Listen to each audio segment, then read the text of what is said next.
Welcome to crime analysis. కోల్కతాలో junior doctor rape case మరో మలుపు తిరగనుంది. ఇప్పటికే రేప్ చేసిన నేను ఉరిశిక్ష కూడా వేయొచ్చు అంటూ ప్రకటించిన రాయ్ తర్వాత కోర్టులో యూటర్న్ తీసుకున్నాడు. తనకి ఎలాంటి పాపం తెలియదని, కావాలని కొంతమంది ఇరికించారని, అందుకే నేను పాలిగ్రాఫ్ టెస్ట్ రెడీ అంటూ అతను స్టేట్మెంట్ ఇవ్వడంతో కేసు మరో మలుపు తిరిగింది.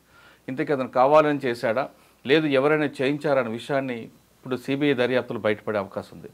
ఒకవేళ నిందితులు ముందు ఒప్పుకొని తర్వాత ఒప్పుకోకపోతే కేసు ఏ విధంగా తిరుగుతుంది అనే అంశాలను మనతో మాట్లాడడానికి హైకోర్టు అడ్వకేట్ శ్రీకాంత్ చింతల గారు ప్రస్తుతం ఉన్నారు. శ్రీకాంత్ గారిని అడిగి ఈ కేసు ఎలా మరుపు తిరుగుతుందన్న విషయాన్ని అన్నట్టు తెలుసుకుందాం. సార్ నమస్తే అండి. నమస్తే అండి. జూనియర్ డాక్టర్ కేసులో రోజుకు మలుపు తిరుగుతుందండి. సినిమా స్టైల్లో ఫస్ట్ టైం నేనే చేశాను, అవసరం అనుకుంటే ఉరిశిక్షణ సిద్ధం అంటూ ప్రకటించిన రాయ్ కోర్టులో వచ్చేసరికి పాలిగ్రాఫ్ టెస్ట్కి ఎందుకు పర్మిషన్ ఇచ్చావని జడ్జి గారు అడగడంతో నేను తప్పు చేయలేదు కాబట్టి ప్రూవ్ చేసుకోవడానికే నేను ఆ విధంగా పర్మిషన్ ఇచ్చాను, అనుమతి ఇచ్చానని చెప్పడం. ఇది ఒకసారి యూటర్న్ తీసుకుని కనిపిస్తుంది. సాధారణంగా ముందు ఆవేశంగా తాగినప్పుడు మత్తులో కొంతమంది ఓకే అంటారు, జడ్జి కోర్టుకు వచ్చాక మారిపోయే అవకాశాలు కనిపిస్తుంటాయి. ఈ డబుల్ స్టేట్మెంట్ ఇచ్చినప్పుడు అటువంటి కేసులు ఏమైనా మలుపు తిరుగుతుంటాయా, కేసులను వీగిపోతుంటాయా ఒకటి. రెండోది పోస్ట్ మార్టం రిపోర్ట్ తీసుకుంటే అక్కడ 150 grams స్పెర్మ్ దొరికిందని ఒక స్టేట్మెంట్ రావడంతో అది గ్రాములో కొలుస్తారా, మిల్లీ లీటర్లో కొలుస్తారా అనేది ఒక డైనమో వచ్చింది. 150 milligrams అని అన్నారు. ఒక రేప్ జరిగినప్పుడు ఆ పోస్ట్ మార్టంలో ఎలాగ దాన్ని ఐడెంటిఫై చేస్తారు? రెండు ఒకటి. మూడోది ఆమె మద్దతుగా మొత్తం దేశవ్యాప్తంగా అందరూ నిరసన తెలుపుతుంటే మనకు సుప్రీంకోర్టు గైడెన్స్ చాలా క్లియర్గా ఉంది.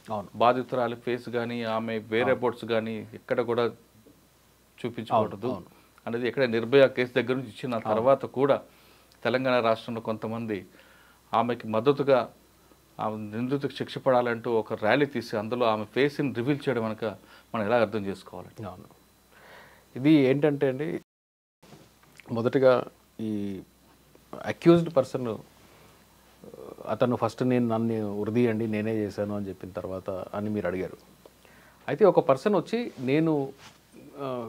నేనే తప్పు చేశాను అని చెప్పిన తర్వాత కూడా మ్యాజిస్ట్రేట్ గారి ముందు నేను తప్పు చేయలేదు, నన్ను ఇరికిస్తున్నారు అని చెప్పేసి ఆ స్టేట్మెంట్ ఇస్తే ట్రయల్ జరుగుతుంది. ఈవెన్ మీకు నేనే తప్పు చేశాను ప్లీడింగ్ గిల్టీ అన్న తర్వాత కూడా ట్రయల్ ప్రొసీజర్ ఉంటుంది. కాబట్టి ఇతను ట్రయల్ ఫేస్ చేయాల్సిందే. ట్రయల్ ఫేస్ చేసిన తర్వాత అతని సైడ్ డిఫెన్స్ ఏదన్నా, ఇప్పుడు వేరే లాయర్లు ఎవరు కూడా అతనికి డిఫెన్స్ ఇవ్వడానికి రెడీగా లేరు అని చెప్పేసి మొన్న ఒక న్యూస్ చూసాం. కోర్టు వారు ఎవరో ఒక డిఫెన్స్ లాయర్ని అతనికి అపాయింట్ చేస్తారు, జనరల్గా చేస్తారు, దట్ ఈస్ ద ప్రాక్టీస్. చేసిన తర్వాత మరి అతను ఇచ్చిన వర్షన్స్, అతను మారిన వర్షన్స్ ఇవన్నీ కూడా కోర్టు ముందు ఎలాంటి పరిణామాలు తీసుకుంటాయి అనేది ఇట్స్ ట్రయల్ మ్యాటర్. ఓకే, మిగతా పబ్లిక్ డొమైన్లో సోషల్ మీడియాలో పోలీస్ ముందు కన్ఫెషన్ ఇచ్చాడు, నాకు ఇది రాసిచ్చాడు, మీడియా ముందుకు వచ్చి మీడియా సమక్షంగా చెప్పాడు, అవన్నీ ఇమ్మెటీరియల్. కోర్టులో జడ్జి గారి ముందు ఏం జరుగుతుంది, జడ్జి గారి ముందు ఆ వ్యక్తి నేను కన్ఫెస్ చేస్తాడా, లేదా జడ్జి గారి ముందు ఆ వ్యక్తి లేదు నేను ఈ నేరాన్ని అంగీకరించట్లేదు అని చెప్తాడా అనే దాని మీదనే కోర్టు.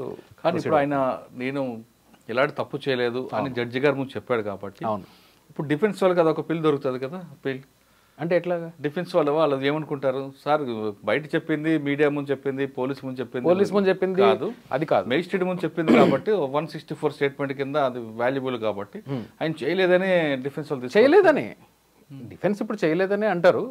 ఆర్ చేయలేదు అంటే ఒకటి ఏంటంటే డిఫెన్స్ పని ఎప్పుడు కూడా ఇతను చేయలేదు చేశాడు అనే దానికన్నా ప్రాసిక్యూషన్ వాళ్ళు ఈ క్రైమ్ని ఇతనే చేశాడు అని చెప్పేసి ప్రూవ్ చేయగలుగుతున్నారా లేదా అనేది చూస్తారు. అవును. So prosecution has to prove అతను చేశాడా లేదా అని. అతను చేశాడని చెప్పేసి మెజారిటీ ఎక్కడైనా అంతే, ఏ కేసులో అయినా కానీ ఎక్సెప్షన్స్ కొన్ని కేసులు విమెన్ ఓరియంటెడ్ కేసెస్లో ఉంటుంది. పర్టికులర్లీ మర్డర్లో, రేప్ అండ్ మర్డర్లో వీటిలలో ఏంటి అంటే ప్రిజంప్షన్ తనకే ఉంటుంది. పోక్సో కేసులో అనుకోండి, for example POCSO rape case ఉంది, అందులో ఏంటి అంటే ఉమెన్ సోల్ టెస్టిమనీ అంటే చైల్డ్ సోల్ టెస్టిమనీ మాత్రమే సరిపోతుంది. ఏంటి ఇతను రేప్ చేశాడు, సెక్షువల్ అసాల్ట్ చేశాడు అని చెప్పడానికి. రెగ్యులర్గా అడల్ట్ రేప్ కేసెస్లో అట్లా ఆ ప్రిజంప్షన్ ఉండదు. సో ప్రాసిక్యూషన్ వారు ప్రూవ్ చేయాలి బియాండ్ రీజనబుల్ డౌట్. కోర్టులోకి వచ్చి నేను చేయలేదు అని చెప్పినా చెప్పకపోయినా ఈయనైతే ట్రయల్ ఫేస్ చేయాల్సిందే. ట్రయల్ ప్రొసీజర్ ఉంటుంది. అయితే అతను కన్ఫెస్ చేస్తే ఒకలా ఉంటుంది, నేను డిఫెండ్ చేసుకుంటున్నాను అన్నాడు కాబట్టి అందరూ విట్నెస్ని ఎగ్జామిన్ చేయాల్సిందే, డిఫెన్స్ వాళ్ళని క్రాస్ ఎగ్జామిన్ చేయాల్సిందే, ఎవిడెన్స్ వాల్యూ చూడాల్సిందే, ఓకే, వాటి మీద బేస్ అయ్యి ఉంటుంది. సార్ ఇప్పుడు ఆయన కోర్టులో చెప్పాడు కాలేదని చేయలేదని, కానీ పాలిగ్రాఫ్ టెస్ట్లో ఈయనకి వ్యతిరేకంగా వచ్చింది అనుకోండి, అప్పుడు పాలిగ్రఫీ టెస్ట్ అనేది that it self is not evidence. Okay, DNA వచ్చింది అనుకోండి, ఇప్పుడు ఆ డిఎన్ఏ ఇస్ వ్యాలిడ్. మరి అప్పుడు డిఎన్ఏలోకి టాలీ అయింది. డిఎన్ఏలో ఇతను సంబంధించిన సీమెన్, బ్లడ్ డ్రాప్స్ అలాంటివి దొరికాయంటే ఇట్స్ ఎ కాంక్రీట్ ఎవిడెన్స్. అంటే కోర్టులో మాత్రం లేదు, కుదరదు. అవి కాంక్రీట్ ఎవిడెన్సే. కానీ పాలిగ్రఫీ టెస్ట్లు, లై డిటెక్టర్ టెస్ట్ ఇవన్నీ ఏంటంటే అక్కడ నుంచి ఇన్వెస్టిగేషన్ లీడ్ చేయడానికి పనికొస్తాయి తప్ప అందులో చెప్పిన దాన్ని బేస్ చేసుకొని ఇతనే చేసాడని చెప్పడానికి కుదరదు. అంటే ఓన్లీ డిఎన్ఏ టెస్ట్ మాత్రం concrete DNA test is valid evidence లో. అది ఒకవేళ డిఎన్ఏ వచ్చింది అనుకోండి, అప్పుడు ఈయన చెప్పిందంతా కూడా డిఎన్ఏలో ఇతను లేడు అనుకోండి, ఇప్పుడు డిఎన్ఏ టెస్ట్ చేశారు, మెటీరియల్లో ఏది దొరకలేదు, సీమెన్ అనాలిసిస్ చేశారు, అనాలిసిస్లో కూడా ఇతను సంబంధించిన డిఎన్ఏ లేదు, అప్పుడు ఇబ్బంది అవుతుంది ప్రాసిక్యూషన్. అచ్చా, ఒకవేళ డిఎన్ఏ టాలీ అయిందంటే ఇంక ఇష్యూ లేదు. టాలీ అయ్యింది అంటే అతన్ని కన్విక్ట్ చేయడం అనేది ప్రాబబిలిటీస్ చాలా పెరుగుతాయి. అచ్చా, సో అది డిఫెన్స్ మీద ఆధారపడి ఉంటుంది. సార్ ఆ కేసులో చూస్తుంటే రాత్రి 11 గంటల నుంచి తెల్లవారు జరిగిన ఘటనలో 3 గంటల తర్వాత ఎఫ్ఐఆర్ ఇష్యూ చేయడం అని కోర్టు తప్పడుతుంది. అవును, బయట ఎవరు కాపలా కాసారా అని కొంతమంది రకరకాల ఇష్యూస్ కనిపిస్తున్నాయి. అవును, మనం ఎలాగ అర్థం చేసుకోవాలంటే ఎఫ్ఐఆర్ ఇష్యూ చేయకపోవడం అనేది అది ఆ ఒక్క కేసుకి సంబంధించింది కాదండి. మీకు భారతదేశంలో రోజుకు సగటున 80 నుంచి 85, 86 కేసులు, రేప్ కేసులు రిపోర్ట్ అవుతుంటే ఈ సర్వేస్ ఏం చెప్తున్నాయంటే నేషనల్ లెవెల్లో ఉండే ఎన్జిఓస్ కానీ విమెన్ ఆర్గనైజేషన్స్ చెప్పే ఇదేంటి అంటే దాదాపు ఈ రిపోర్ట్ అయ్యే కేసుల కన్నా అన్రిపోర్టెడ్ కేసులు 4 రెట్లు ఎక్కువ ఉంటాయి అని చెప్పేసి అంటున్నారు. అందులో ఒక భయంకరమైన నిజం ఏంటి అంటే రేప్ అలిగేషన్స్ మీద వెళ్ళిన తర్వాత కూడా ఒకవేళ 10 రోజుల క్రితం రేప్ అయిన కేసు ఉందనుకోండి, ఇప్పుడు ఫ్రెష్గా రేప్ అయ్యి ఇంజరీస్ అయ్యిన కేసులలో పోలీసు వాళ్ళు ఇన్స్టెంట్గా రియాక్ట్ అవ్వడం జరుగుతుంది. ఓకే, ఒకవేళ ఒక వారం క్రితం జరిగింది, తన ట్రామాలో ఉంది, తను ఇంకేదో కారణాల వల్ల రాలేదు, భయపడ్డది, వారం తర్వాత వెళ్ళినా కానీ పోలీసులు రిపోర్ట్ చేయని కేసెస్ చాలా ఎక్కువ. అంటే వీళ్ళే నిర్ణయం చేస్తారు, ఇది ప్రూవ్ అవ్వదు, వారం అయిపోయింది, టెస్ట్లో ఎఫ్ఐఆర్ అవ్వకపోవడము అనేది ఇది యూనివర్సల్గా ఇండియా మొత్తంలో ఉండే ప్రాబ్లం. ఇది అది అంటే వాంటెడ్లీ కాదా? వాంటెడ్లీ అయ్యి ఉండొచ్చు, నేను ఇప్పుడు పొలిటికల్ కామెంట్ చేయదలుచుకోలేదు. వాంటెడ్లీ అయ్యి ఉండొచ్చు, అయ్యి ఉండకపోవచ్చు. అంటే ఎవరికి బెనిఫిట్ ఉంటుందండి వీడిని కాపాడాలని? సో దాంట్లో ఇప్పుడు మ్యాటర్ ఆఫ్ ఇన్వెస్టిగేషన్ కదా, సుప్రీంకోర్టు డైరెక్ట్గా దీన్ని మానిటర్ చేస్తుంది కాబట్టి, సిబిఐ చేతిలో ఉంది కాబట్టి మేబీ నిజాలు బయటికి రావాలి. ఇప్పుడు స్పెక్యులేషన్స్ అనేది అనవసరం. ఇప్పుడు ఒక హారిఫిక్ క్రైమ్ జరిగింది, ఈ హారిఫిక్ క్రైమ్ జరిగినప్పుడు దీని మీద స్పందించే వాళ్ళు, నిరసన వ్యక్తం చేసే వాళ్ళు కూడా బాధ్యత కలిగి ఉండాలి. ఎలాగంటే అట్లాగా మీడియాలో, సోషల్ మీడియాలో ఏదో రాసుకొని తీసుకొని వస్తే చూసా కొంతమంది అడ్వకేట్సే అమ్మాయి ఫోటో చూపిస్తూ తిరగడం, పేరు రాసి ఒక మరీ హైదరాబాద్ లాంటి సిటీలో రంగారెడ్డి కోర్టులో 19వ తారీఖున ఒక లాయర్స్ అసోసియేషన్ వాళ్ళు ప్రొటెస్ట్ ర్యాలీ, కొవ్వొత్తుల ర్యాలీ అని ఏదో తీశారు. బ్యానర్లు రంగారెడ్డి కోర్టులో నిన్న మొన్న కూడా బ్యానర్లు ఉన్నాయి, విక్టిమ్ పేరు బ్యానర్ల మీద రాస్తున్నారు. మీరు విక్టిమ్ పేరు అన్నారు, విక్టిమ్ ఫేస్ని కూడా రివీల్ చేశారు, ఫేస్ని రివీల్ చేశారు, డెడ్ బాడీ ఫొటోస్ని రివీల్ చేశారు, తన ఐడెంటిటీ, తన ఫ్యామిలీ ఐడెంటిటీ మొత్తం సోషల్ మీడియాలో ఉన్నాయి. అయితే ఇది లాయర్సే చేయడం అనేది చాలా బాధాకరము. చాలామంది ఉమెన్ లాయర్స్ ఆ ప్రొటెస్ట్లో పాల్గొనడము, ఎల్బీ నగర్ రోడ్ల మీద బ్యానర్లు పట్టుకొని రోడ్డు మీద మొత్తం ప్రొటెస్ట్ చేయడం అనేది నిజంగా అది ఊహించలేదు లాయర్స్ చేస్తారని. జనరల్గా కామన్ మ్యాన్ ఏదో తెలియక చేశాడు అని అంటే అది తప్పైనప్పటికీ, శిక్షార్హులైనప్పటికీ, కంటెంప్ట్ ఆఫ్ కోర్ట్ అయినప్పటికీ కామన్ మ్యాన్ చేశాడు అంటే ఇగ్నోరెన్స్ అని అనుకోవచ్చు. లాయర్స్, అందులోనూ ఉమెన్ లాయర్స్ చేయడం అనేది అది వాళ్ళకి అవగాహన లేక అనుకుంటారా, లేదంటే ఇంకేమైనా వేరే విధంగా భావించవచ్చు మనం? ఇప్పుడు బ్యానర్ మీద ప్రింట్ వేశారు అంటే నేను అవగాహన లేదు అని అనుకుంటున్నాను. ఎందుకు అంటే చట్టం మీద అవగాహన లేదని అనుకుంటున్నాను. మేము పెద్ద లాయర్లు అని చెప్పుకుంటే కుదరదు. మీకు ఒక బ్యానర్ మీద, లేదంటే ఒక కరపత్రమో, లేదా ఒక లిటరేచరో, ఒక పిటిషన్ ఏదన్నా రాసేటప్పుడు, వేసేటప్పుడు దాంట్లో చట్టం ఏం చెప్తుంది అనేది మినిమం నాలెడ్జ్ ఒక లాయర్కి ఉండాలి. అందుకనే జర్మీ బెంథమ్, ఒక జురిస్ట్, ఇంగ్లీష్ ఓల్డ్ జురిస్ట్, అతను ఏమంటాడంటే ఇగ్నోరెన్స్ ఆఫ్ లా అనేది ఎక్సెప్షన్ కాదు, బట్ ఫర్ లాయర్స్ అంటాడు. ఓన్లీ లాయర్స్కి మాత్రమే ఇగ్నోరెన్స్ ఆఫ్ లా కలుగున్నా కానీ అది పనిషబుల్ కాదు. నేను లా తెలియదన్నా అనుకోండి, ఇంకా పనిలేదు. ఆయన సార్కాస్టిక్గా అంటాడు అనమాట. అది నాకు నిజమనే అనిపిస్తుంది. దానిలో చాలామంది మేల్ లాయర్స్ ఉన్నారు, ఫీమేల్ లాయర్స్ ఉన్నారు, సీనియర్లు అనుకునే వాళ్ళు ఉన్నారు, సీనియర్లు అని చెప్పుకోబడ్డ వాళ్ళు ఉన్నారు. It's very unfortunate. సార్ యాక్చువల్గా నిర్భయ కేసు తర్వాత ఈ విధంగా చేస్తే పనిష్మెంట్ అని సుప్రీంకోర్టు చెప్పింది. ఎస్. మరి వీళ్ళ మీద కూడా ఐపీసీలో సెక్షన్ 228 ఇప్పుడు బిఎన్ఎస్లో సెక్షన్ 72 దాని ప్రకారం ఏంటి అంటే ఎవరు కూడా విక్టిమ్ ఐడెంటిటీని సెక్షువల్ అసాల్ట్ కేసెస్లో, పర్టికులర్లీ రేప్ కేసెస్లో 376 కేసెస్లో, పోక్సో కేసెస్లో విక్టిమ్ ఐడెంటిటీని ఇండైరెక్ట్గా కానీ డైరెక్ట్గా కానీ రివీల్ చేయకూడదు, పబ్లిష్ చేయకూడదు. ప్రింట్ మీడియాలో కానీ ఎలక్ట్రానిక్ మీడియాలో కానీ ఎక్కడా కూడా తన ఐడెంటిటీని రివీల్ చేయకూడదు అనేది చట్టం. 2 సంవత్సరాలు జైలు శిక్ష ఉంది దానికి. ఇది కాకుండా మీకు 2018 సుప్రీంకోర్టు జడ్జిమెంట్లో తర్వాత ఇది రీసెంట్గా ఇంకొక కేసు ఒకటి జరిగింది. ఆ ఉమెన్ 12 ఏళ్ళ అమ్మాయిని రేప్ చేశారు కదా, గ్యాంగ్ రేప్ చేసి ముస్లిం అమ్మాయిని చేశారు. ఆ కేసులో కూడా మీడియా సంస్థల మీద 10 లక్షల ఫైన్ వేశారు ఢిల్లీ హైకోర్టు. ఆ విక్టిమ్ ఐడెంటిటీ మీరు ఎట్లా రివీల్ చేస్తారు, పేరు ఎలా రివీల్ చేస్తారు అని చెప్పి వాళ్ళు ఎంత అపాలజీస్ చెప్పినా కానీ కుదరలేదు. కన్విక్షన్ ఇవ్వలేదు, ఎందుకంటే మీడియా ఏజెన్సీస్ కాబట్టి జైలు శిక్ష వేయలేదు. కానీ శిక్షలు ఇది మాత్రం ఫైన్ మాత్రం కోర్టు సుమోటోకి తీసుకోవచ్చా? సుమోటోకి తీసుకోవచ్చు కాదు. ఎందుకంటే జనరల్గా ఒక కామన్ మ్యాన్ ఏదైనా తెలియక తప్పు చేశాడు అనేది డిఫరెంట్. లాయర్స్ కమ్యూనిటీ కోర్టు ప్రిమైసెస్లో చేసినప్పుడు చాలా సీరియస్గా తీసుకోవాలి. రంగారెడ్డి కోర్టు జడ్జి గారు కూడా తీసుకోవచ్చు, రెఫర్ చేయొచ్చు, కేసులు పెట్టచ్చు, డెఫినెట్గా పెట్టచ్చు. కంటెంప్ట్ అయితే హైకోర్టుకి రెఫర్ చేయాల్సి ఉంటుంది. క్రిమినల్ కేసు 72 బిఎన్ఎస్ కింద మాత్రము ఖచ్చితంగా ఆ లోకల్ కోర్టులో ఉండేవాళ్ళు కానీ లాయర్లు కానీ ఎవరన్నా కానీ కంప్లైంట్ చేయొచ్చు, జడ్జి గారు తీసుకోవచ్చు. There is enough provision.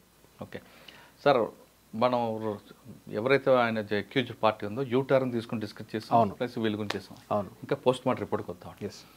Post mortem report 150 milligrams అనేది ఆయన పిఎం రిపోర్ట్ వచ్చింది అని అంటున్నారు. అసలు ఏం జరిగింది మీకు? ఎందుకంటే అక్కడ మీకు నెట్వర్క్ ఉంది కాబట్టి ఒరిజినల్గా పోస్ట్ మార్టం రిపోర్ట్ ఏం వచ్చింది, అందులో ఉన్న వాళ్ళ కంటెంట్ ఎవరు రాశారు? సార్, పోస్ట్ మార్టం రిపోర్ట్ ఇప్పుడు కొన్ని షార్ట్ ఒపీనియన్ ఇస్తారు కదా. ఎస్, కొన్ని మీడియా సంస్థల్లో కూడా పోస్ట్ మార్టం రిపోర్ట్ని ఎక్స్ట్రాక్ట్స్ని రిపోర్ట్ చేయడం జరిగింది. అయితే అందులో మీకు లాంగ్వేజ్ చదివి వినిపిస్తాను, మీకోసం రెడీగా ఉంది. ఎక్స్టర్నల్ అండ్ ఇంటర్నల్ జెనిటీలియా ఒక పోస్ట్ మార్టంలో ఒక భాగంలో ఒక సబ్ టైటిల్ ఇది. అంటే ఫ్రాక్చర్స్ ఎన్ని ఉన్నాయి, బాడీ ఆర్గన్స్ ఎన్ని, ఇవన్నీ రాశారు. అందులో white thick viscid liquid present inside the endocervical canal which is collected as noted above 151 grams. ఇది దాన్ని ఎంతవరకు పోయింది? Milligrams, grams 151 grams. కరెక్టే, అబ్సల్యూట్లీ. వాళ్ళు రాసిన రిపోర్టు, వాళ్ళు రాసిన ఫైండింగ్లో గ్రామ్సే ఉండాలి, మిల్లీగ్రామ్ ఎంఎల్ కాదు. అయితే దీన్ని ఈ వైట్ థిక్ విసిడ్ లిక్విడ్ అనగానే వీళ్ళు ఏం చేశారు, దాన్ని స్పర్మ్ అని ఒకడు, ఆ స్పర్మ్ అన్న తర్వాత ఇది ఎంజీలో ఉంది కదా, ఎంఎల్లో ఉండాలి కదా అని చెప్పి స్పర్ము ప్లస్ ఉమెన్ నుంచి వచ్చిన సీక్రెషన్ కూడా అయ్యి ఉంటుంది, ఈ మొత్తాన్ని కలిపి ఫ్లూయిడ్ని కలిపి ఈ ఎంఎల్ అని పోయి 150 గ్రామ్స్ అని అన్నారు అని చెప్పేసి ఒకరు ఎవరికి ఇష్టం వచ్చిన థియరీలు వాళ్ళు చెప్పారు. అయితే ఈ థియరీ గురించి నేను 2 నిమిషాల తర్వాత చెప్తాను మురళి గారు. అంతకన్నా ప్రమాదం ఏంటంటే ఈ 150 గ్రామ్స్ స్పర్మ్ ఉందా, సిమెన్ ఉందా, వైట్ థిక్ లిక్విడ్ ఉందా, ఏదో ఉందని పక్కన పెడదాం కాసేపు. 150 గ్రామ్స్ కూడా ఉందనుకుందాం. మీకు సెన్సేషనలిజం కావాలా? నేషనల్ మీడియా పెద్ద పెద్ద జర్నలిస్టులు అని చెప్పుకునే వాళ్ళు 150 గ్రామ్స్ సిమెన్ దొరికింది అని చెప్పేసి ఫస్ట్ న్యూస్ స్టోరీ బ్రేక్ చేసిన ఒక ప్రముఖ జర్నలిస్టు, ఆయన సెన్సేషనలిజం కావాలి. ఇంకేం సెన్సేషన్ కావాలి? ఒక ఉమెన్ చచ్చిపోయింది, రేప్ అవ్వబడింది, తనకు ఆల్రెడీ తనని చంపిన విధానము, తనను రేప్ చేసిన విధానం చాలా హారిఫిక్గా ఉంది. ఇక అంతకన్నా హారర్ కావాలా మీకు? నిర్భయ గ్యాంగ్ రేప్ కేసులో కూడా తనని ఎలా చంపారనే డిస్క్రిప్షన్, రాడ్ తీసుకుని వజైనాలో పెట్టారు, తర్వాత స్కిన్ బయటకు లాగేశారు, ఈ డిస్క్రిప్షన్స్. ఈ సెన్సేషనలిజం చేస్తే కానీ నేను ఈ సబ్జెక్ట్ నమ్మలేను అనుకోవడం అనేది ఒక మానసిక రుగ్మత. అది మీడియా వాళ్ళు చేసినా, జర్నలిస్టులు చేసినా, ఎవరు చేసినా కానీ ఇది ఒక మానసిక రుగ్మత. అది మనకు ఇనఫ్ అక్కడ ఆ క్రైమ్లో అది చదువుతుంటేనే, వింటుంటేనే ఎంతో డిప్రెషన్లోకి వెళ్ళిపోయేంత స్థితిలో ఆ క్రైమ్ జరిగింది. దాన్ని మళ్ళీ ఇంకా సెన్సేషనలైజ్ చేసి స్పర్మ్ ఉందని, ఫ్రాక్చర్స్ ఉన్నాయని, తర్వాత సర్వైకల్ రీజన్లో ఒక బోన్ ఇరిగిపోయిందని, షోల్డర్ బోన్ ఇరిగిపోయిందని, ట్యూబ్ బయటికి లాగారని, ట్యూబ్ లాగారని. ఏంటి అసలు అదంతా పోస్ట్మార్టం రిపోర్ట్లో లేదు. పోస్ట్మార్టం రిపోర్ట్లో ఫ్రాక్చర్స్ ఉన్నాయి. ఒకటే కాదు, దాంట్లో ఇంకా ఇన్డెప్త్కి వెళ్తే 150 గ్రాములు దొరికిందంటే ఒకరు కాదు, గ్యాంగ్ రేప్ చేసి ఉంటారని ఒక హిందీ మీడియాలో ఆయన ఏం చేశారంటే ఒక్క మనిషికి 3 ml నుంచి 4 ml వరకు మాత్రమే స్పర్మ్ వస్తుంది, ఎంతమంది చేస్తుంటే వస్తుందని క్యాల్కులేషన్ స్క్రీన్ మీద డిస్ప్లే అవుతుంటే 150 ml అంటే మినిమం 20 మంది గ్యాంగ్ రేప్ చేశారని చెప్పి క్వశ్చన్ మార్క్ పెడతాడు. ఇదంటే ఒక పొలిటికల్ డ్రామా. మీకు ఒక విక్టిమ్ చనిపోయి ఉంది, 150 గ్రాముల ట్యూబ్లు అంత పడుతుందండి. అసలు ట్యూబ్లో 150 గ్రాములని కాదండి. అది ఫస్ట్ ఆఫ్ ఆల్ ఈ లాంగ్వేజ్ దీని మీనింగ్ ఏంటి అంటే ఎండోసర్వైకల్ రీజన్ మోస్ట్ లైక్లీ ఎండోసర్వైకల్ రీజన్ని వెయిట్ చేశారు. వెయిట్ చేసి యూట్రస్ వెయిట్ అయి ఉంటుంది. అది జనరల్గా యూట్రస్ని ఏదన్నా క్రైమ్ సీన్లో ఇన్వాల్వ్ అయినప్పుడు బాడీ పార్ట్స్ని తీసి వెయిట్ చేయడం అనేది చాలా కామన్ ప్రాక్టీస్. అది హార్ట్ వెయిట్ ఎంత ఉంది, లివర్ వెయిట్ ఎంత ఉంది, విసరా వెయిట్ ఎంత ఉంది, ఇవన్నీ డిస్క్రిప్షన్స్ రాస్తారు. ఆ వెయిట్ ఈ పర్టికులర్ 150 గ్రామ్స్ వెయిట్ ఏంటి అంటే most likely uterus and cervical endo cervical canal reason అయి ఉంటుంది. వజైనా నుంచి యూట్రస్కి మధ్యలో ఉండే ఆ కెనాల్ రీజను అది ప్రిజర్వ్ చేసి ఉండొచ్చు, ఏదైనా కారణం అయి ఉండొచ్చు. వై చేశారు, ఇది ఎంతవరకు వెళ్ళిందో చెప్తాను చూడండి మీకు. ఈ రోజుకి కూడా మీడియాలో 150 గ్రామ్స్ స్పర్మ్ గురించి మాట్లాడే వాళ్ళు ఉన్నారు కదా, 151 గ్రామ్స్ స్పర్మ్ గురించి మాట్లాడే వాళ్ళు ఉన్నారు కదా. చీఫ్ జస్టిస్ ఆఫ్ ఇండియా ఆయన పరిస్థితి చూడండి. చీఫ్ జస్టిస్ ఆఫ్ ఇండియా 20వ తారీఖున అక్కడ ప్రొసీడింగ్స్ నడుస్తుంటే ఒక అడ్వకేట్ వచ్చి 151 గ్రామ్స్ స్పర్మ్ వచ్చిందండి, ఎంతమంది గ్యాంగ్ రేప్ చేసి ఉంటారని చెప్పేసి అనుమానాలు మాకు ఉన్నాయంటే తిట్టాడు ఆయన. ఆయన ఏమన్నా అంటే పోస్ట్మార్టం రిపోర్ట్ నా ముందుంది, ఈ 150 గ్రామ్స్ అంటే ఏందో నాకు తెలుసు, ఆ 150 గ్రామ్స్ సోషల్ మీడియాలో ఉన్నది, మీడియాలో రిపోర్ట్ చేసిందని అది స్పర్మ్ అని ఇదని చెప్పేసి మీరు దాన్ని సోషల్ మీడియాని బేస్ చేసుకొని నా ముందు ఆర్గ్యూ చేయకండి, I know what is 150 grams అని చెప్పాడు. ఏంటి క్లియర్గా ఉంది లాంగ్వేజ్, మీకు ఇంకా చదివించాను కదా. Internal and external genitalia description, white thick viscid liquid present inside the endocervical canal. అంటే ఎండోసర్వైకల్ కెనాల్ లోపల ఈ వైట్ థిక్ లిక్విడ్ ఉంది, విచ్ ఈస్ కలెక్టెడ్. ఏంటి ఎండోసర్వైకల్ కెనాల్ని కలెక్ట్ చేశారు, which is collected, yes which is collected as noted above అని చెప్పి దాని వెయిట్ 150 గ్రామ్స్ అని రాశారు. ఇప్పుడు ఒక బాడీ పార్ట్ వెయిట్, అది ఒక ఇంటర్నల్ ఆర్గాన్ పార్ట్, ఆ పోర్షన్ వెయిట్ అది ఎక్కడి నుంచి ఎక్కడి దాకా తీసారనేది నాకు క్లారిటీ లేదు. జనరల్గా యూట్రస్ సర్వైకల్ రీజన్ అలాంటివి ఏదైనా ఇట్లాంటి క్రైమ్స్లో తీస్తూ ఉంటుంది, సహజం. మనకు తెలుగు రాష్ట్రాల్లో ఉండే పోస్ట్మార్టం చేసే డాక్టర్స్తో కొంతమందిని నేను అడిగితే వాళ్ళు కూడా ఒపీనియన్ ఏం చెప్పారంటే ఇంతవరకు మేమైతే అట్లాంటి రీజన్ని కట్ చేసి తీసి ప్రిజర్వ్ చేసిన ఎక్స్పీరియన్స్ మాకు లేదు. బట్ మీరు చెప్పింది 150 గ్రామ్స్ వెయిట్ అంటే అప్రాక్సిమేట్ వెయిట్ అంతే ఉంటుంది, ఆ పార్ట్ వెయిట్. ఎస్, ఆ పార్ట్ వెయిట్ అంత ఉంటుంది. థిక్ విసిడ్ లిక్విడ్ ఫోరెన్సిక్ ఎక్స్పర్ట్స్తో మాట్లాడాను, ఇక్కడ మన ఫోరెన్సిక్ డిపార్ట్మెంట్లో ఎక్స్పర్ట్స్తో మాట్లాడితే వాళ్ళు ఏమన్నారంటే మాకు స్వాబ్ వస్తుందండి, స్వాబ్ అనాలిసిస్ చేసి దీంట్లో హ్యూమన్ డిఎన్ఏస్ ఉన్నాయా లేదా అని చెప్పేసి చూస్తాము, మల్టిపుల్ హ్యూమన్ డిఎన్ఏస్ ఉన్నాయా అని చూస్తాము, అంతేగాని మాకు 150 గ్రామ్స్ 150 లిక్విడ్లు అలాంటివి మాకు రావు అని చెప్పేసి వాళ్ళు చెప్పారు. మీరు చాలామంది మాట్లాడారు కదా ఎయిమ్స్లో డాక్టర్స్తో మాట్లాడినప్పుడు నాకు క్లారిటీ వచ్చింది. ఓకే, కొంతమంది ఏమంటారంటే స్పెర్మ్తో పాటు ఆమె దగ్గర నుంచి కూడా రిలీజ్ అయి ఉంటాయి, 2 క్లబ్ అయి ఉండడం వల్ల. ఎంత క్లబ్ అయినా కానీ నేను I'm not a medical expert, కానీ నేను డాక్టర్స్తో మాట్లాడిన లిమిటెడ్ నాలెడ్జ్తో చెప్తున్నాను. వాళ్ళు చెప్పేది ఏంటి అంటే ఈ 150 గ్రామ్స్ అనేది అస్సలు నమ్మశక్యంగా లేదు. ఎందుకు అంటే ఉమెన్ మెన్ ఇద్దరిది కలిపి ఉన్నా కానీ అసలు ఆ టైంలో తనకు సిక్రేషన్ వచ్చిందా లేదా అనేది పక్కన పెడదాం, ఉన్నా కానీ ఆమెకి ఎలాగొస్తారండి, ఆమె ఇన్సెన్సిబుల్ అండి, అట్లా మాట్లాడడం కూడా తప్పు, చాలా ఇన్సెన్సిబుల్ అది. సో ఒకవేళ వచ్చున్నా కానీ ఒక 5 ml 10 ml అలాంటిది ఏదైనా ఉండొచ్చు, కానీ అట్లాంటివి మేము ఎప్పుడు కలెక్ట్ చేయమండి, అసలు ఎట్లా దొరుకుతుంది ఆ లిక్విడ్, ఎక్కడి నుంచి దొరుకుతుంది, అది ఇంప్రాక్టికల్ అదే అని చెప్పేసి డాక్టర్స్ కొంతమంది చెప్పారు నాకు. కాబట్టి నేనైతే ఆ థియరీని నమ్మట్లేదు. అది ఆ 150 గ్రామ్స్ కొంచెం మనకు ఆ చనిపోయిన విక్టిమ్ మీద ఎంతో కొంత బాధ్యత, రెస్పెక్ట్, గౌరవం ఉండాలి. కాబట్టి ఇట్లాంటి పిచ్చి పిచ్చి కామెంట్స్ చేయడం, సోషల్ మీడియాలలో కామెంట్స్ చేయడం అనేది కరెక్ట్ కాదు. ఇదివరకు ఎవరన్నా తెలుసో తెలియకో కామెంట్స్ చేస్తున్నారు, నేను కూడా చూశాను కొంతమంది డాక్టర్స్ అనడము అది గ్యాంగ్ రేప్ అయి ఉండొచ్చు అని చెప్పి స్పర్మ్ని ఎంఎల్స్లో క్యాలిక్యులేట్ చేయడం ఇవన్నీ కూడా చూసాను నేను. ఒకవేళ ఇది వరకు అట్లా చేసి ఉన్నా కానీ ఇక మీదట అన్న మానుకోండి, అది కరెక్ట్ కాదు. Postmortem report is clear. Doctor మీడియాతో మాట్లాడడం కరెక్ట్ అంటారా? డాక్టర్ మీడియాతో మాట్లాడొచ్చండి, కాకపోతే ఏంటంటే స్పెక్యులేషన్స్కి దారి తీసేలాగా, ఆస్కారం ఇచ్చేలాగా అతను కామెంట్స్ చేయకుండా ఉండడం అనేది మంచిది. అంటే మెడికల్ ఒపీనియన్స్ చెప్పడానికి వాటికి మాట్లాడవచ్చు, కానీ చట్టం అనేది ఒకటి ఉంది, చనిపోయిన అమ్మాయి పట్ల సమాజం బాధ్యత అనేది ఒకటి ఉంది. సో ఆ సెన్సిబిలిటీస్ని గుర్తుపెట్టుకొని మాట్లాడాలి.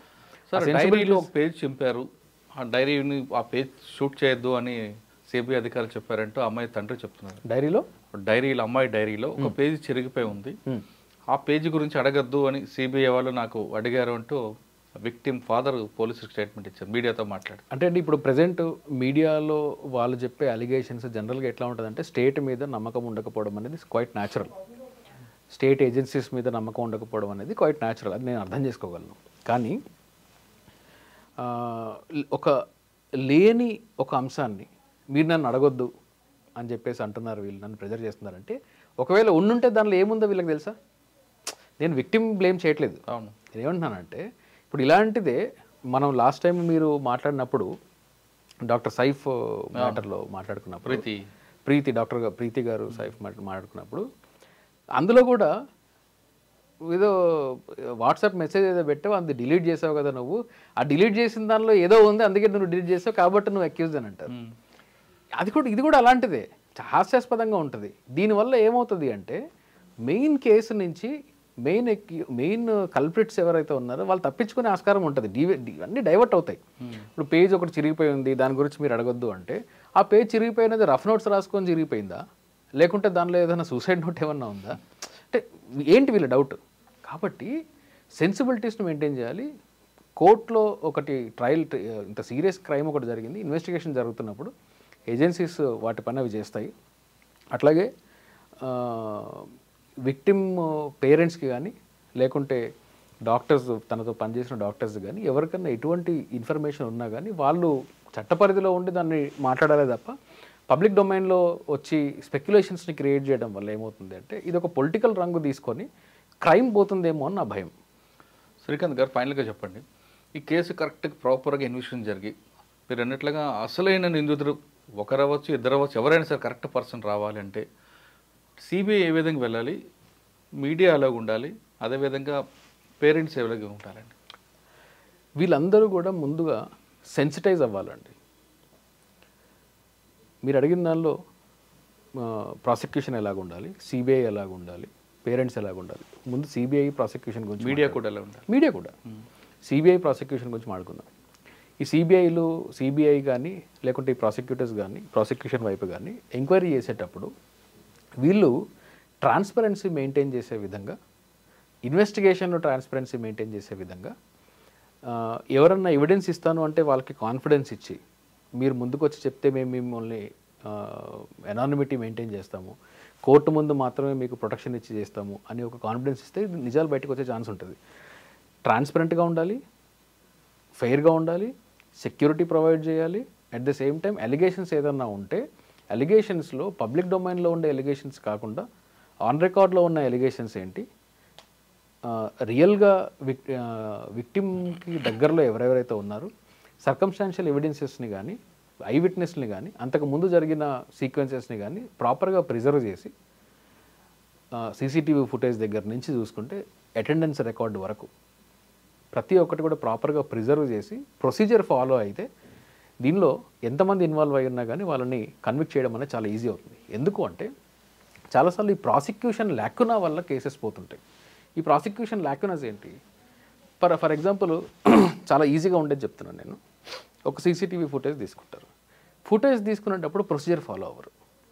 ఈ ఒరిజినల్ సోర్స్ ఫైల్ని కోర్టు ముందు ప్రొడ్యూస్ చేయకుండా దాని నుంచి కాపీ చేసిన డీవీడీని తీసుకొచ్చి పెడతారు. ఇప్పుడు సీసీటీవీ ఉంది, అది సర్వర్లో లోడ్ అయింది, సర్వర్ నుంచి ఒక డీవీడీ తీసాం. డీవీడీ తీసినప్పుడు ఈ డీవీడీ క్రైమ్ జరిగింది జనవరి 1వ తారీఖున ఎగ్జాంపుల్. వీళ్ళు మొత్తం ఇన్వెస్టిగేషన్ చేసి డీవీడీ తీసి కాపీ చేసింది జనవరి 12వ తారీఖున, ఒక 12 రోజులు గ్యాప్ ఉంది. డీవీడీ తీశారు, నాలాంటి వాడు ఎవడో ట్రయల్ చేస్తాడు, ఆబ్వియస్ కదా, జోకైనా కానీ నేను సీరియస్గా చెప్తున్నా. ట్రయల్ చేసినప్పుడు వీళ్ళు దీన్ని ప్రైమరీ ఎవిడెన్స్గా చెప్పాలి. ఈ ప్రైమరీ ఎవిడెన్స్గా చెప్పాలన్నప్పుడు ఆ డివిడి యొక్క ప్రాపర్టీస్ ఓపెన్ చేయండి. ఈ ప్రాపర్టీస్లో రైడ్ చేసిన డేట్ ఏంటో చూడండి అన్నాం అనుకోండి. జడ్జి ముందు ఇన్వెస్టిగేషన్ ఆఫీసర్ వచ్చాడు, నేను ఐఓ ముందు దాన్ని ఓపెన్ చేశాను. ఓపెన్ చేస్తే ఐఓ ముందు ప్రాపర్టీ డివిడి ప్రాపర్టీ ఓపెన్ చేశాడు. అందులో రైడింగ్ డేట్ 12 అని ఉంటుంది. వీళ్ళు వేయడం మాత్రం ఒరిజినల్ సీడీ అని చెప్పేసి ఫైల్లో వేసి ఉంటారు. నెక్స్ట్ క్వశ్చన్ అడుగుతాను నేను, ఇది 12th రోజు కదండి రైడ్ చేశారని రికార్డ్ జరిగింది జాన్ 1 కదా, 12 days గ్యాప్ ఉంది అని అంటాం. కరెక్టే అండి అంటాడు. అప్పుడు నేను ఇంకో క్వశ్చన్ అడుగుతాను, అంటే మిస్చీవస్గా చెప్తున్నా. నేనేమంటానంటే, మరి మా వాడిని కస్టడీకి తీసుకెళ్లారు కదండి మీరు అక్యూజ్ని అంటాను. అవునండి తీసుకెళ్ళాము అంటాడు. క్రైమ్ సీన్ రీకన్స్ట్రక్షన్కి తీసుకెళ్లారా అని అడుగుతాను. ఆబ్వియస్గా తీసుకెళ్ళానండి అని చెప్తాడు. ఏ టైంలో తీసుకెళ్లారు అంటాను. సాయంత్రం 5ంటికి తీసుకెళ్ళాను అంటాడు. మర్డర్ ఎప్పుడు జరిగింది? మార్నింగ్ 5ంటికి జరిగిందండి, లేదంటే మార్నింగ్ 6ంటికి జరిగిందండి అంటాడు. మీరు తీసుకెళ్ళినప్పుడు జనవరి 12వ తారీఖు మీ కస్టడీలో ఉన్నాడు కాబట్టి మీరు అతన్ని తీసుకెళ్ళినప్పుడు తీసుకెళ్లే వీడియోని రికార్డ్ చేసి ఇతను అక్కడే ఉన్నాడని మీరు ప్రూవ్ చేసి ఆ వీడియోని జనవరి 1గా జరిగిందని చెప్పేసి మీరు ఇక్కడ కోర్టులో వేశారు అంటాను నేను. బెనిఫిట్ ఆఫ్ డౌట్ తీసుకొస్తారా? ఆబ్వియస్గా. అవును. సో ఐ కెన్ క్రియేట్, నేను డిఫెన్స్ లాయర్ అండి. అవునండి, అదే. ఇప్పుడు ప్రాసిక్యూషన్ లేకుండా అక్కడే ఉంటాయి కాబట్టి ఇట్లాంటి చిన్న చిన్న మిస్టేక్స్ మైండ్ అప్లై చేయకుండా ప్రతి ఒక్క దీనిలో, అంటే ఇప్పుడు మీరు చెప్పినట్లు ఆ రోజే ఉండాలంటే ఏం చేయాలి? అది ప్రాసిక్యూషన్ వాళ్ళు చూసుకుంటారు. ఓకే, మీరు అది గురించి చెప్పారు. నెక్స్ట్ పేరెంట్స్ ఏం చేయాలి, మీడియా ఏం చేయాలి? నేను ఒక కేసులో ఇదే చేశాను, అందుకే చెప్తాను. అందుకే నాకు అర్థమైంది. అందుకే నేను చాలా కన్వీనియంట్గా చెప్పగలుగుతున్నాను. ఇలాంటి లాక్యునస్ ఉంటాయి. ఏదో డాక్యుమెంట్ పట్టుకొచ్చేస్తాడు, ఆ డాక్యుమెంట్ ఎవిడెన్స్ యాక్ట్లో ఎగిరిపోద్ది. ఆ డాక్యుమెంట్ 2 క్రాస్ ఎగ్జామినేషన్ కోసం ఎగిరిపోద్ది. ఇవన్నీ ప్రాసిక్యూషన్ లాక్యునస్. సిబిఐ వాళ్ళు చేసేటప్పుడు వాళ్ళకి సెన్సిటైజ్ చేయాలి, ఏది లీగల్ సెన్సిటైజేషన్ చేయాలి. ఎవిడెన్స్ యాక్ట్లో దీన్ని ఎలా ప్రూవ్ చేయొచ్చు, క్వశ్చన్స్ ఏం రావచ్చు, డిఫెన్స్ దీన్ని ఎలా అటాక్ చేయొచ్చు, ఇది ప్రాసిక్యూషన్ వాళ్ళు ఇన్వెస్టిగేషన్ ఏజెన్సీ కలిసి పనిచేసి ఒక రెస్పాన్సిబుల్గా ఒక ఛార్జ్ షీట్ ఫైల్ చేసి మెమో ఆఫ్ ఎవిడెన్స్లు ప్రాపర్గా వేసి ప్రొసీజర్ ఫాలో అయ్యి చేస్తే కన్విక్షన్ అనేది రేట్ అమాంతం పెరుగుతుంది. ఈరోజు ఇండియాలో ఉండే రేప్ కేసు కన్విక్షన్ 28%. ఓకే, మీరు ప్రాసిక్యూషన్ చెప్పారు. మీడియా ఎలా ముందుకు వెళ్ళాలి? Media plus victim parents. Media ఇప్పుడు ఏమైందంటే అండి, ఒకప్పుడు DD1లు ఉన్నప్పుడు, తర్వాత మెల్లగా అప్పుడే లైవ్ వచ్చినప్పుడు సాయంత్రం 9 గంటలకి ఒక న్యూస్ బులెటిన్, 7 గంటలకో 9 గంటలకో ఉండేది. మరుసటి రోజు పేపర్ చూసుకునేవాళ్ళం. ఆ పేపర్లో ఒక టైటిల్, చిన్న న్యూస్ క్లిప్, చాలా వేరే న్యూస్లు ఉండేవి. కాబట్టి సెన్సేషనలిజంకి ప్లేస్ ఉండేది కాదు. ఇప్పుడు ఏమైపోయిందంటే ఒకరితో ఒకరు కాంపిటీషన్, సెన్సేషనలిజం. నేను సెన్సేషన్ క్రియేట్ చేసే తప్ప, నేను ఫస్ట్ అసలు ఇన్ఫర్మేషన్ ఇచ్చేస్తే తప్ప, అది అథెంటికా కాదా పక్కన పెట్టండి, ఇచ్చేస్తే తప్ప ఇది ఎవరు నాకు వ్యూవర్షిప్ రాదేమో, ఇలాంటి స్టేజ్లో పడిపోయాం. అంటే ఇప్పుడు మనము ఎలాంటి న్యూస్ని మనం ప్రొడ్యూస్ చేస్తే మన కాంటెంట్ ఎలా ఉంటే వ్యూవర్స్ చూస్తారు అనే స్థాయికి జర్నలిజం పడిపోయింది అనడానికి నాకు ఎటువంటి సందేహం లేదు. ఇది ఒక ఎత్తు అయితే, ఈ యూట్యూబ్ ఛానళ్ళు, ఫేస్బుక్ ఛానళ్ళు, ఇలాంటి ఛానళ్ళు చిన్న చిన్న వాళ్ళు మెయింటైన్ చేస్తారు, సోషల్ మీడియాలో మెయింటైన్ చేస్తారు. ఇప్పుడు ఒక ఆర్గనైజేషన్ ఉందనుకోండి, ఐడ్రీమ్ ఉంది, ఒక ఆర్గనైజేషన్, లార్జ్ స్కేల్ ఎంప్లాయీస్, మీలాంటి జర్నలిస్టులు ఒక ప్రాపర్గా శాటిలైట్లో లేకపోయినా కానీ కొన్ని ఎథిక్స్ ఫాలో అయ్యి వెరిఫై చేసుకొని ఇన్ని చేసుకొని చేస్తారు. ఇప్పుడు ఒక మొబైల్ ఫోను, ఒక మైకు పట్టుకొని నేను జర్నలిస్ట్ అని చెప్పి ఎక్కడికంటే అక్కడికి వెళ్ళి నేను మీడియా అని చెప్పేసి మాట్లాడేవాళ్ళు ఎంత ఇర్రెస్పాన్సిబుల్గా ఉన్నారంటే, మీకు యూట్యూబ్ ఓపెన్ చేస్తే ఈ ఆర్జికర్ రేప్ ఇన్సిడెంట్లోనే మీకు కొన్ని 100 వీడియోలు దొరుకుతాయి. ఎఫ్ఐఆర్లు ఎన్నయ్యో తెలుసా? మీడియా వాళ్ళ మీద, ఇండివిజువల్స్ మీద ఈ అమ్మాయి పేరుని, ఫోటోని రిలీజ్ చేయడం వల్ల దాదాపు 20 పైన ఎఫ్ఐఆర్లు ఫస్ట్ 3 days రికార్డ్ అయినాయి. 20 పైన ఎఫ్ఐఆర్లు జస్ట్ 3 daysలో. ఈ అమ్మాయి పేరు బయటపెట్టినందుకు, ఈ అమ్మాయి వీడియోలు బయటపెట్టినందుకు యూట్యూబ్ వాళ్ళ మీద అయినాయి, జనరల్ పబ్లిక్ మీద అయినాయి. సో మీడియా వాళ్ళు ఈ సెన్సేషనలిజంని కాసేపు పక్కన పెట్టి జర్నలిస్టిక్ ఎథిక్స్ని ఫాలో అవ్వాలి. పర్టికులర్గా ఈ నేషనల్ మీడియాలో పొలిటికల్ పార్టీస్తో అటాచ్ అయ్యున్న మీడియాలు almost 95% media, satellite media channel అన్నీ కూడా ఎవరికి వాళ్ళ మీడియా ఛానల్ ఉన్నాయి, లేదంటే ఏదో ఒక పొలిటికల్ పార్టీతో అటాచ్డ్ ఉన్నారు. వీళ్ళు ప్రతి ఇష్యూని పొలిటిసైజ్ చేయడము, దాన్ని మైలేజ్ తీసుకొని అంటే ఒక సెక్షన్ ఆఫ్ మీడియా బీజేపీకి సంబంధించిన ఇష్యూస్లో ఒకలాగా రియాక్ట్ అవుతుంది. కాంగ్రెస్ సంబంధించిన ఇష్యూలో ఇంకోలాగా రియాక్ట్ అవుతుంది. సో అట్లా కాకుండా జర్నలిజాన్ని, ఇండిపెండెంట్ జర్నలిజాన్ని మీరు ఆ ఎథిక్స్ని ఫాలో అయితే సరిపోతుంది. అంతకన్నా పెద్దగా మీడియాకి నేను చెప్పేది ఏం లేదు. పేరెంట్స్ దగ్గరకు వచ్చినప్పుడు మీరు అమ్మాయిలకి సేఫ్టీ ప్రొవైడ్ చేయాలి, అమ్మాయిల్ని సేఫ్ ఎన్వైరన్మెంట్లో పెట్టాలి అనడానికి 2 కోణాలు ఉన్నాయి. ఒకటి, అమ్మాయిని సేఫ్ ఎన్వైరన్మెంట్లో పెట్టడము, దానికి తగిన జాగ్రత్తలు తీసుకోవడం, తనకి జాగ్రత్తలు చెప్పడం, ఇదొకటి అయితే, మీ ఇంట్లో ఉండే అమ్మాయిల్ని ఎలా సేఫ్గా ఉండాలో నేర్పించాలి, అమ్మాయిల్ని ఎలా సేఫ్గా ఉంచాలో నేర్పించాలి. సో సెన్సిటైజేషన్ అమ్మాయిల కన్నా ఎక్కువ ఇంట్లో ఉండే మగవాళ్ళకి నేర్పించాలి. సో పేరెంటింగ్ అక్కడ వస్తుంది. పేరెంటింగ్ అంటే అండి కేవలం అమ్మ నాన్నది కాదు, సమాజానికి కూడా పేరెంటింగ్, సమాజం కూడా పేరెంటింగ్ చేస్తుంది. కరెక్ట్. సో ఈ సమాజంలో కూడా మగపిల్లల కాండక్ట్ ఎలా ఉండాలి, ఆపోజిట్ జెండర్ పైన కాండక్ట్ ఎలా ఉండాలి, ఏ జెండర్ అయినప్పటికీ, ట్రాన్స్జెండర్ అయినా ఏ కమ్యూనిటీ అయినా కానీ, వాళ్ళ సెక్షువాలిటీ ఏదైనప్పుడు కానీ, వీళ్ళ మీద, అవతల వాళ్ళ బాడీస్ మీద, అవతల వాళ్ళ ఒపీనియన్స్ మీద మనం ఎంతవరకు రెస్పెక్ట్ కలిగి ఉండాలి అనే ఒక సెన్సిటైజేషన్ని సమాజం as a whole, particularly parents చేసి తీరాలి. చిన్నప్పటి నుంచి నేర్పాలంటే, చిన్నప్పటి నుంచి నేర్పాలి. ఇప్పుడు అట్లా నేర్పకపోవడం వల్ల మనం కొన్ని ప్రెజుడిసెస్ చెప్తాను మీకు. మీరు టాప్ రేప్ కేసెస్ రిపోర్ట్ అయ్యి, లేకుంటే సినిమాలు తీసినవి, మీడియాలో మాట్లాడుకున్నవి, డాక్యుమెంటరీలు చేసినవి కొన్ని చూడండి మీరు. ఎనీథింగ్ మీకు అసలు ఓపెన్గా రేప్ గురించి ఇండియాలో నాకు తెలిసి ప్రాపర్గా డీల్ చేసిన సినిమా ఇండియాలో ఒకటి కూడా లేదు. ప్రతి దాంట్లో రేప్ చేసిన వాడిని కామాంధుడిలాగా చూపించడం, రేప్ చేసిన వాడికి విపరీతమైన కామవాంఛ ఉంది కాబట్టి వాడు రేప్ చేశాడని అన్నట్టు. ఒక సైకో కిల్లర్ ఉన్నాడు అనుకోండి, వాడు రేప్ చేసి చంపేస్తుంటాడు కొన్ని సినిమాల్లో, ఆ సినిమా పేరు అయితే గుర్తులేదు నాకు. రేప్ చేస్తాడు, చంపేస్తాడు. వీడు రేప్ చేయడానికి కారణం వీడి కామం. కానీ మీరు చూస్తే ఈ రేపిస్టులలో మెజారిటీ రేపిస్టులు ఆల్రెడీ పెళ్ళైన వాళ్ళు, పార్ట్నర్ కలిగి ఉన్న వాళ్ళు వీళ్ళు ఉంటారు. వాళ్ళకు ఒక పార్ట్నర్ ఉన్నప్పుడు వీడు వెళ్ళి రేప్ చేస్తున్నాడు అంటే పార్ట్నర్ లేకుంటే సెక్షువల్ కోరికలు తీర్చుకోలేక కాదు, ఏదో పైశాచికం అంతే. మానసిక రుగ్మత, పైశాచికం. సో ఆ సుపీరియర్గా వేరే జస్టిఫికేషన్స్ లేవు. డ్రింక్ చేసిన వాడు ప్రతి వాడు రేప్ చేయట్లేదు కదా, తనని తాను సుపీరియర్గా ఫీల్ అవ్వడము, తనని నేను పవర్ఫుల్గా ఫీల్ అవ్వడానికి చేసుకోవడము, లేదంటే ఆ సాడిస్టిక్ మెంటాలిటీ కలిగి ఉండడము, ఆ పైశాచికమే తప్ప రేపుకి జస్టిఫికేషన్ లేదండి. రేపుకి కామం జస్టిఫికేషన్ కాదు.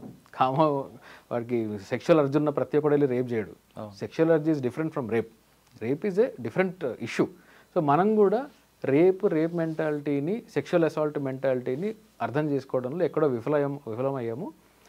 బికాజ్ సమాజం సెన్సిటైజేషన్ లేదు అనేది నా ఒపీనియన్. ఓకే సార్, ఫైనల్గా ఇంకోటి చెప్పండి. కొంతమంది అడుగుతున్నారు, ఈ మధ్యన నిర్భయ ఇష్యూ జరిగింది, దేశవ్యాప్తంగా అందరూ కూడా ఆమెకు మద్దతు తెలిపారు. అందులో వాళ్ళందరికీ శిక్ష పడింది, లైఫ్ పడింది, ఒక శిక్ష అదొక పక్క. ఇప్పుడు కోల్కత్తా అంటే డాక్టర్కు, సాఫ్ట్వేర్లకు అయితేనే ప్రపంచం, దేశం అంతా కదులుతుందా? ఇటువంటి కేసులు దేశవ్యాప్తంగా ఎక్కడో కూడా జరుగుతూనే ఉన్నాయి. మరి మాకెందుకు ఈ మద్దతు ఇవ్వరు అని చాలామంది ప్రశ్నిస్తున్నారు. కరెక్ట్. సెలెక్టివ్ రియాక్షన్ అనేది ఇండియాలో సర్వసాధారణం అయిపోయింది. మీకు హైదరాబాద్ గ్యాంగ్ రేప్ ఇష్యూ జరిగినప్పుడు కూడా వాళ్ళని ఎన్కౌంటర్ చేసి చంపేశారు కదా. అయితే ఈ హైదరాబాద్ గ్యాంగ్ రేప్ ఇష్యూ అప్పుడు కూడా వేరే అదే సేమ్ టైంలో ఇంకొక విమెన్ కూడా అయింది, చాలా దారుణంగా రేప్ చేసి బ్లేడ్లతో బాడీ మొత్తాన్ని చీరేసి చంపేశారు. తను ఒక డౌన్ ట్రాడన్ కమ్యూనిటీకి సంబంధించిన అమ్మాయి, యాక్చువల్లీ పని చేసుకుని ఫ్రూట్స్ అమ్ముకునే అమ్మాయి అనుకుంటారు. సో తన పేరు నాకు తెలుసు కానీ చెప్పను. తను కూడా అదే ఆ రోజు మరుసటి రోజు రేప్ చేయడం జరిగింది. వాళ్ళల్లో భర్త ముందు తీసుకెళ్ళి రేప్ చేసి చంపేస్తారు కదండి, భర్త ముందు రేప్ చేసి చంపేస్తారు. సో ఇట్లాంటిగా సెలెక్టివ్గా రియాక్ట్ అవ్వడము, ఒక ప్రివిలేజ్డ్ కమ్యూనిటీ నుంచి వచ్చిన అమ్మాయికి ఒకలాగా రియాక్ట్ అవ్వడము, అండర్ ప్రివిలేజ్లకు ఒకలాగా రియాక్ట్ అవ్వడం అనేది చాలా దురదృష్టకరము. ఇంతటి లార్జర్ ఇష్యూలో కూడా సెలెక్టివ్ రియాక్షన్ అనేది కరెక్ట్ కాదు. అది వాస్తవం, అలా ఉంది, నిజంగానే ఉంది. ఢిల్లీ గ్యాంగ్ రేప్కి కల్కటా గ్యాంగ్ రేప్కి, హైదరాబాద్ గ్యాంగ్ రేప్ మధ్యలో రోజుకి సగటున 80 పైన రేప్ కేసులు జరుగుతున్నాయి. మరి రియాక్షన్ ఎందుకు లేదు? సెన్సేషనలిజం కావాలి. అది ఎవరో ఒకరు తీసుకొని సెన్సేషన్ చేస్తే నేను దాన్ని రియాక్ట్ అవుతాను. అది కూడా ఎట్లా, అందులో క్రైమ్ కూడా హారిఫిక్గా ఉండాలి. మామూలుగా రేప్ చేసి చంపేస్తే ఎవరు రియాక్ట్ అవ్వడు. అట్లా ఉంది పరిస్థితి. చాలా హార్ఫిక్గా చంపాలి, దాంట్లో వీళ్ళకి డ్రామా ఉండాలి, మాట్లాడడానికి ఏదన్నా చాలా పవర్ఫుల్గా ఉండాలి. మీడియా కరెక్ట్ కాదు కదండి, వాళ్ళు బాధితులే కదా. చాలా తప్పు. కులమే ఉందండి, కులం మొత్తం రేపు కాదు, సెక్షువల్ అసాల్ట్ అయినా కానీ అవతల వ్యక్తి యొక్క రైట్స్ని మనం భంగం కలిగించినా కానీ సమాజం రియాక్ట్ అవ్వాలి. దానికి ఒక మొరాలిటీ అనేది ఉండాలి. నేను రియాక్ట్ అవుతాను అనేది ఒక మొరాలిటీ అనేది ఉండాలి. కానీ సెలెక్టివ్ రియాక్షన్ అనేది మనకు కేవలం మన దేశంలోనే కనిపిస్తుంటుంది అనుకుంటా. మన దేశంలో ఎక్కువగా ఉంటుందండి. ఎందుకంటే మన దేశంలో ఈ చాలా పెద్ద జటిలమైన సమస్య కులం అనేది ఉంది కాబట్టి ఉంటుంది. మామూలుగా బ్లాక్స్ అండ్ వైట్స్కి మధ్యలో కూడా. సార్ ఇటువంటి కేసుల్లో మీరు చెప్తున్నట్లుగా దిశ కానీ, నిర్భయ కానీ, లేదంటే ఇప్పుడు కోల్కతా కేసులో కూడా కన్వర్షన్ రావచ్చు, ఇంకేదైనా జరగచ్చు. అవును, ఫాస్ట్ ట్రాక్ పెడితే. అవును. కానీ మన దేశంలో నిన్న ప్రధానమంత్రి గారు మాట అంటున్నారు, కింద స్థాయి వరకు మన గురించి ఆడవాళ్ళకి ఎవరికైనా అన్యాయం జరిగినా ఏం జరిగి కింద స్థాయి వరకు వెళ్ళాలి, ఆ పనిష్మెంట్ ఏంటో అన్నది. కానీ మన దగ్గరకు వచ్చేసరికి ప్రాసెసింగ్ పనిష్మెంటే ఉంటుంది తప్ప ఫైనల్ కంక్లూషన్ కన్విక్షన్ రావట్లేదు. వాళ్ళ పార్టీలోనే ఎంతమంది రేప్ ఎలిగేషన్స్ ఎదుర్కొంటున్నారు. కేవలం రేప్ ఏం కాకుండా ప్రాసెసింగ్ పనిష్మెంట్, వాడిని అరెస్ట్ చేయడం. ఉమెన్ ఓరియంటెడ్ ఇష్యూస్ లో వేరే క్రైమ్స్ పక్కన పెడదాం, కాసేపు మనీ లాండరింగ్ లో పక్కన పెడతానంటే ఉమెన్ ఓరియంటెడ్ ఇష్యూస్ లో వాళ్ళ పార్టీలోనే ఎంతమంది ఎలిగేషన్స్ ఎదుర్కొంటున్నారు, ఎంతమంది ఎమ్మెల్యేలు ఎంపీలు ఎదుర్కొంటున్నారు. మనకి ప్రాసెసింగ్ పనిష్మెంట్ మాత్రమే మనకు కనిపిస్తుంది తప్ప కన్విక్షన్ ఎందుకు రావట్లేదు? కన్విక్షన్ రాకపోవడానికి ఇందాక చెప్పాను కదా, ప్రాసిక్యూషన్ లేకున్నా కారణం. ప్రాపర్గా ప్రాసిక్యూషన్ వాళ్ళు ఎవిడెన్స్ ప్రాపర్గా వేయరు, ఈజీగా డిఫెన్స్కి కేక్ ఒకలాగా ఇచ్చేస్తారు. అంతేనా? హాస్టల్ కూడా ఉంటాయండి. హాస్టల్ అనేది ఇంకా తప్పదండి, ఎవరైనా చేయలేరు దాన్ని. ఒక విట్నెస్ వచ్చి నేను తన స్టేట్మెంట్ని తను మార్చుకుంటాను అంటే దాన్ని ఎవరేం చేయలేరు. కానీ చాలా కేసెస్లో హాస్టల్ విట్నెస్ ఇచ్చిన టెస్టిమోనీని కూడా బేస్ చేసుకొని వచ్చిన కన్విక్షన్స్ కూడా ఉన్నాయి, హాస్టల్ అయినప్పటికీ ఉన్నాయి. ఎందుకు అంటే ఒక పోర్షన్ ఆఫ్ టెస్టిమోనీని, ఒక పోర్షన్ ఆఫ్ స్టేట్మెంట్ని తీసుకొని అంతవరకు అటాక్ చేయలేదు కదా, ఆ పోర్షన్ ఆఫ్ స్టేట్మెంట్ వరకు ఇచ్చారు కదా హాస్టల్ విట్నెస్ కూడా. సో అది పరిగణలోకి తీసుకోవచ్చు అనే జడ్జిమెంట్స్ కూడా ఉన్నాయి. ఓకే, కానీ రియల్ విక్టిమ్ అయితే ఉంటాయండి. కొంతమంది ఫాల్స్ ఎలిగేషన్ పెడతారు, రేప్ చేశారని. ఆమె 164లో చాలా క్లియర్గా చెప్తారు. అవును, ఫస్ట్ అవును, లేదు ఆయన చేశారు, ఇలా చేశారు, ఇలా చేశారు. అవును. కొంతకాలం తర్వాత హాస్టల్ అయిపోతుంది. అవును, ఏదో కాంప్రమైజ్ అవుతారు. అప్పుడు కోర్టు టైం వేస్ట్ చేసింది, కోర్టు ఆమె సుమోటో కేసు పెట్టచ్చా? లేదండి, అంటే చట్టం పరిమితి ఉంది. అంటే ఎందుకంటే కోర్టు టైం అంతా వేస్ట్ చేసినట్లే కదా. అట్లా కాదు, ఎందుకంటే కాంప్రమైజ్ అనేదాన్ని కోర్టు ఎంకరేజ్ చేస్తుంది. కొన్ని జడ్జ్మెంట్స్లో అంటే ఫాల్స్ కంప్లైంట్ ఉంటాయి కదా సార్, ఫైనాన్షియల్ ఎలిగేషన్ వచ్చాయనుకోండి, ఆయన మీద ఒక అట్లా ఉండొచ్చు. అంటే కావాలని ఇరికిస్తే సెక్షన్ 211 పాత చట్టం ఐపీసీలో 211 ఉంది, కోర్టు కూడా రెఫర్ చేయొచ్చు. కోర్టు టైం వేస్ట్ చేశారని కాదు, ఎవరినన్నా వేరే వ్యక్తిని ఇరికించడానికి ఒక స్కీమ్ ఆఫ్ ప్లానింగ్ చేశారు, ఫాల్స్ ఎలిగేషన్ పెట్టారు. ఆ ఫాల్స్ ఎలిగేషన్ తర్వాత ఇది తెలిసే ఫాల్స్గా పెట్టారని తెలిసింది, అప్పుడు వాళ్ళ మీద కేసులు అవుతాయి, చేయొచ్చు. అంటే ప్రావిజన్ ఉంది. కాకపోతే కాంప్రమైజ్ అనే ఇష్యూ వచ్చినప్పుడు ఏంటంటే హాస్టైల్ అవ్వడము, కాంప్రమైజ్ అవ్వడము, ఇదేంటంటే దానికి వర్తించదు. అంటే చేసిన నేరస్తుడిని పెళ్లి చేసుకున్నానని చెప్పాడు అన్నాడు. కొన్ని కేసెస్లో కుదురుతుంది. లేదు ఆమెకి ఏదో నష్టపరిహారం ఇచ్చాడు అనుకుంటా, అంతవరకు ఓకే. రేప్ కేసుల్లో కుదరదు, నష్టపరిహారాలు అలాంటివి కుదరదు. ఈ కాంపౌండబుల్, నాన్ కాంపౌండబుల్ అఫెన్సెస్ అన్నీ ఉంటాయి. కోర్టు పర్మిషన్ తీసుకొని కొన్ని నాన్ కాంపౌండబుల్ అఫెన్సెస్ని కూడా కోర్టు పర్మిషన్తో కాంపౌండ్ చేయొచ్చు.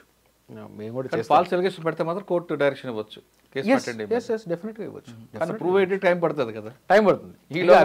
అది అంటే ఇంకా మంచి, ఇప్పుడు మొన్న కొత్త చట్టాలు తీసుకొచ్చినప్పుడు ఇవన్నీ లాకునస్ని సరిదిద్దే అవకాశం ఉండేది, అది కానీ చేయలేదు. కరెక్టే సార్.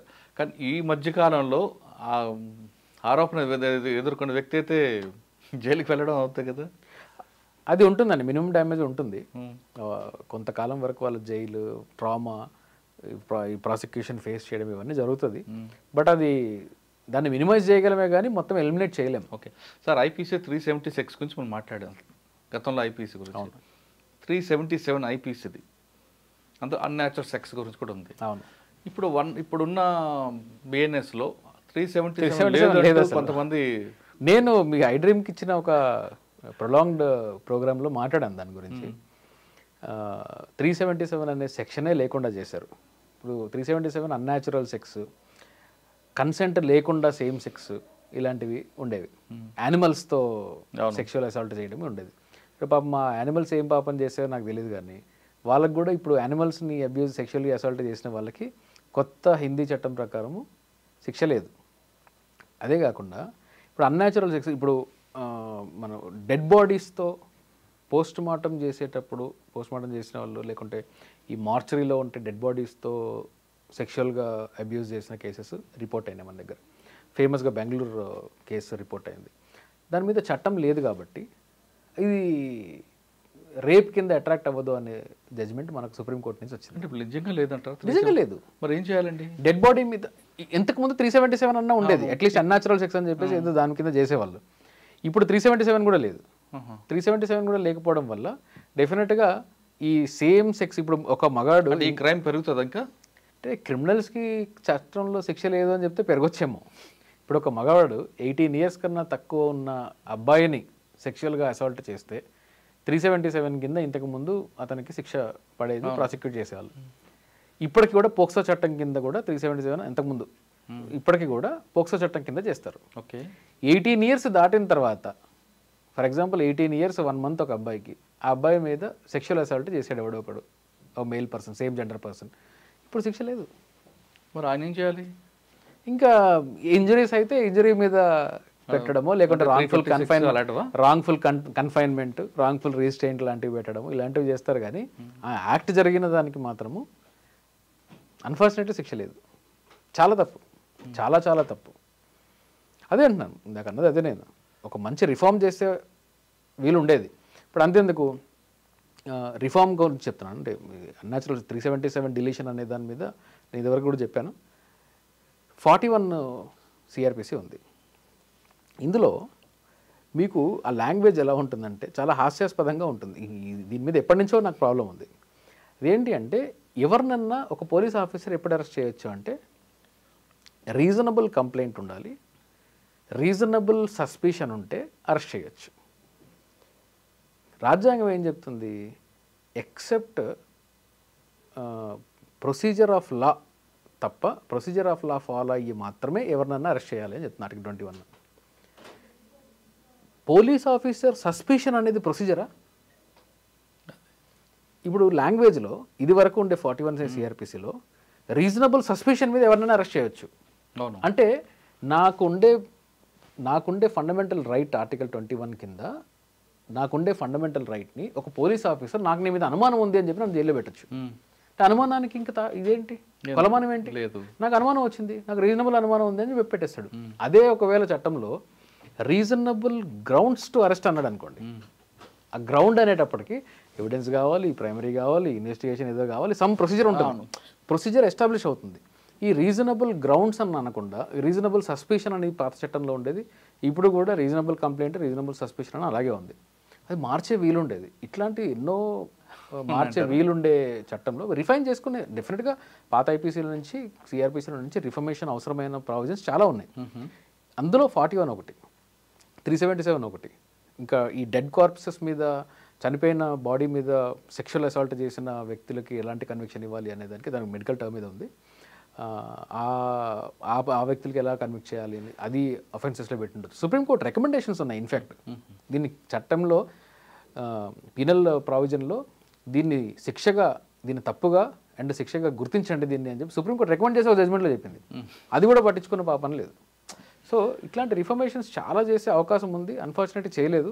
ఇలాంటివన్నీ మైండ్లెస్ చట్టాలు ఉన్నాయంటారా? హిందీ చట్టాలని ఇలాగే ఉంటాయంటారా? హిందీ చట్టాలన్నీ ఇలాగే ఉంటాయి. అది మన అందరం కలిసి ఇన్వాల్వ్ అయ్యి చేస్తే బహుశా ఇప్పుడు నేను చెప్పిన ఈ 2-3 కూడా ఇంకా చాలా ఉన్నాయి. దాని మీద డీటెయిల్గా రాసే ప్రయత్నం చేస్తున్నాను. దాని మీద అందరూ కలిసి ఇన్వాల్వ్ అయ్యి చేస్తుంటే బహుశా మంచి చట్టాలు మనకు వచ్చిండేవి, రిఫార్మ్ చట్టాలు వచ్చిండేవి. కమింగ్ బ్యాక్ టు కన్క్లూజన్లో నేను ఒక మాట చెప్పి ముగిస్తాను. ప్రాసిక్యూషన్ ల్యాకునస్ని ప్రాసిక్యూషన్ వాళ్ళు ఎలాగూ చేస్తున్నారు. ఆర్జికర్ కేసులో అయినా ఏ కేసులో అయినా కానీ ప్రాసిక్యూషన్ ల్యాకునస్ అనేవి చాలా హై రేట్లో ఉంటాయి ఇండియాలో.